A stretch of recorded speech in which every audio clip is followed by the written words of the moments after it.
Cette vidéo présente la démarche de calcul des contraintes en sollicitation composée d'un moment de flexion ou effort normal d'une part et d'un moment de torsion d'autre part.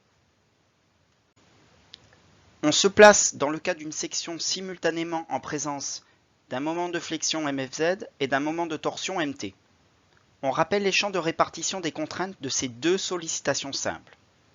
Pour un moment de flexion MFZ seul, moment porté par l'axe Z de la section, la contrainte normale associée évolue linéairement en fonction de la hauteur Y selon l'expression sigma égale moins MFZ sur IGZ fois Y, où IGZ est le moment quadratique de la surface par rapport à l'axe Z.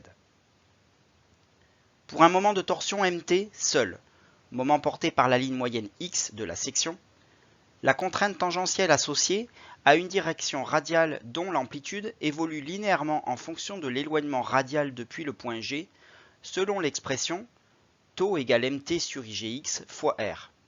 IGX est le moment polaire de la surface par rapport à l'axe X. Par principe de superposition, le champ des contraintes en sollicitation composée de flexion-torsion s'obtient alors en superposant les deux champs de contraintes précédents, faisant ainsi apparaître simultanément en tout point de la section des contraintes normales et tangentielles. Regardons l'expression du vecteur contrainte en un point M de la section.